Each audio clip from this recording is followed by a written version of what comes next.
Now you might imagine that what would happen if we took this idea further and theoretically supposed that the number of rectangles went to infinity, and for a lower sum and an upper sum. And what would they approach? Well, they would approach each other. And that's what this idea here says, that using the notation here, where the M, I'm using this notation in here, this and this, f of m sub I, these are minimum and maximum values of f on the ith subinterval. So this would be for a lower sum, and this would be for upper sum. Now, these might not actually occur at the left endpoints for every curve, and for so it depends on the curve itself. But every subinterval has a place where f is a minimum and f where it's a maximum, since it's a continuous function, and each one of these subintervals is closed. So we know that these exist, but they might not be so routinely found. Let's put it that way. For purpose of computation, it's nice when they are uniformly constructed the way we did in the last example. So we prefer to have that for certain problems. Okay, so now, with that being said, that's what this indicates here. This is the lower sum. This is the upper sum. As n approaches infinity, these two numbers approach each other. And we would, so here's the limit of lower sum. Notice the lowercase s, and this is upper sum. Uppercase S stands for that. Okay, so that's something, a theoretical aspect that we want to consider. And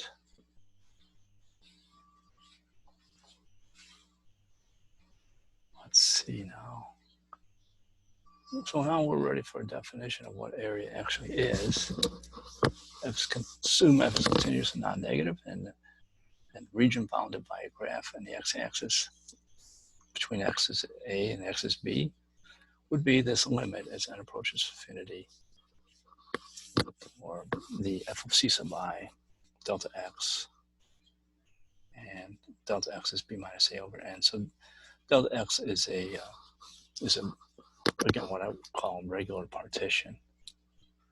So all the same size on delta x. However, the f of c sub i's, we're not saying that this is necessarily a lower sum or an upper sum. It just is any sum, basically. Any sum in there. It's a regular partition. So f of c can be the height of any rectangle, or any portion of the subinterval that gives us a rectangle's height. It doesn't really matter what the height is. Wherever it happens, if n goes to infinity, we're still going to get the area. So with that in mind, we're ready to set up a general form for the lower sum here. And we're going to do an upper sum also. So let me show you how that works. I mentioned before, here's your graph, and these are your rectangles, and they go on and on like that. I'm just showing a couple. When we form the lower sum, this is what we want. We want f of c sub I delta x. And for a lower sum, we can get a lower sum if we take the left side again. So I was saying that the c sub I should be a plus I minus 1 delta x. This will give you all of the c sub i's on the left side. Okay, of the left side. If you let c sub I be a plus I minus 1 delta x. So in our case, that will be just a 0 plus I minus 1. And the delta x will be, again, it's 2 over n in this case. Okay, so because delta x is b minus a over n. So that's what we have for that. So c sub I is this.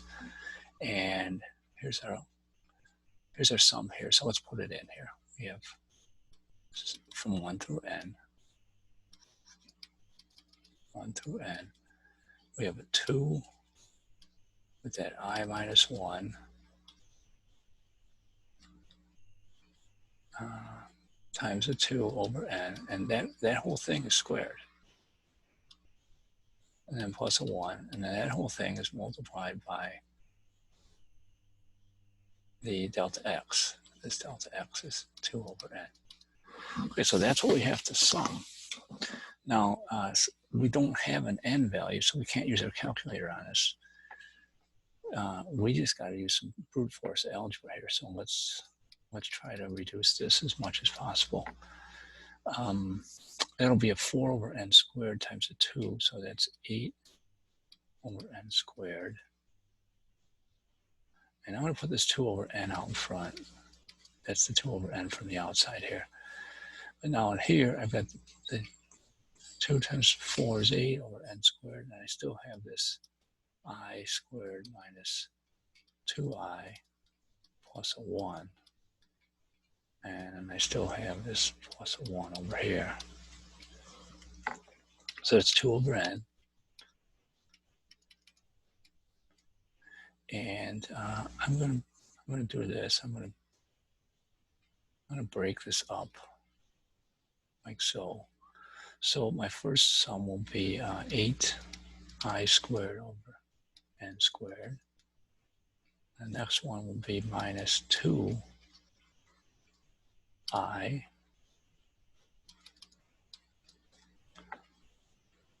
And that is times 8, sorry. 8, and we have that n squared under there also. And then we have plus that 8 over n squared, that was times the 1.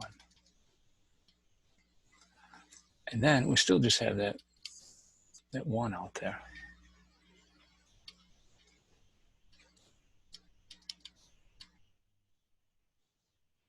So let's see what this gives us. You're going to have, now over here, this is 8 over n squared, sum of I squared. Okay, let me write it like this. And this one is minus 16 over n squared, sum of I. This one is just,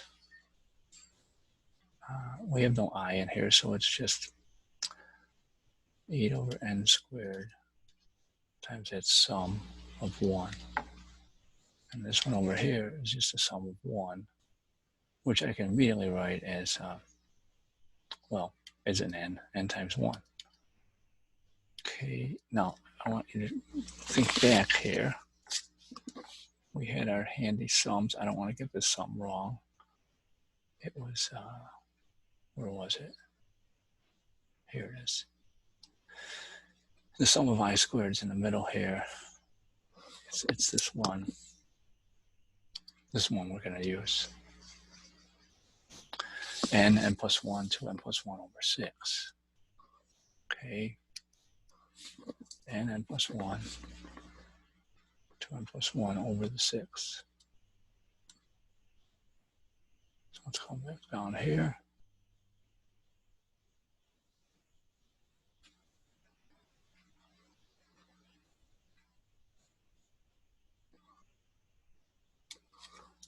Okay, so right here we have 2 over n, 8 over n squared, n plus 1, 2n plus 1 over 6. Minus, now here we have 16 over n squared.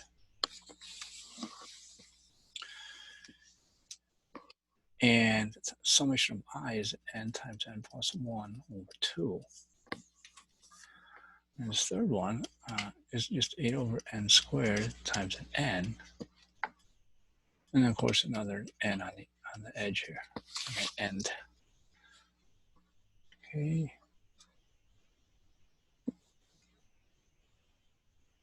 run out of room here. Let's see if we can get some simplifications to happen here. Well, fact is,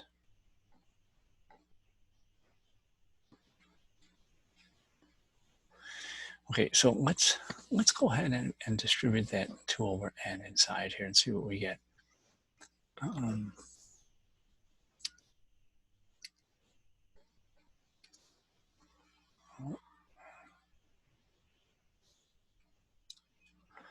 Okay, so in here, I'll have, well, it's going to be, let's see, 3, so that's 8 over 3, so that first term, 8 over 3, and we will have, let's see, one of the n's will cancel, so we just have n plus 1, 2n plus 1, and we'll still have n squared down here, minus, okay, distributing that 2 over n, we'll have a 16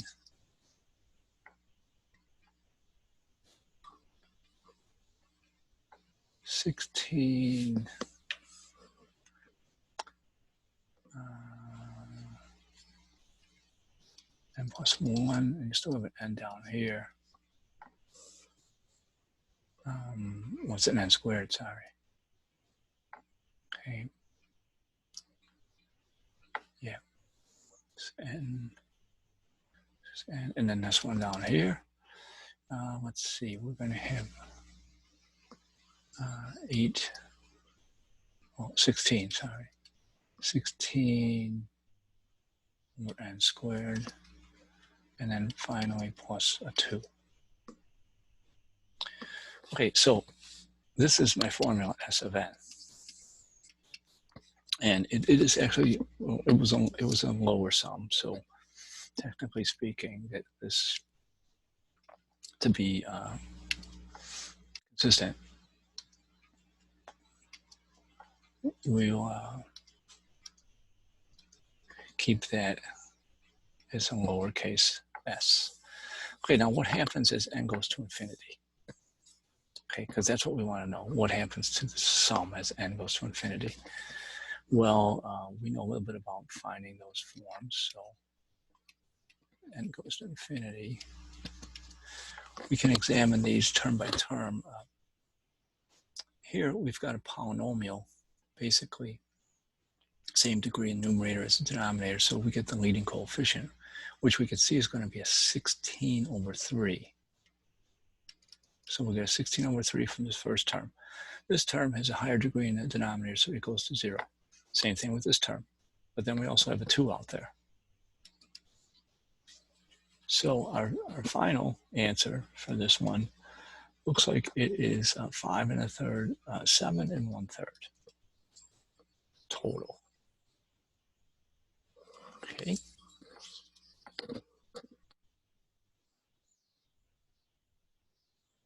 And that is, by the way, that is the actual, that will give us the lower sum, which is the area. Wow, that is slow. Okay, that is the area. That was one way to compute it. So let's move on to the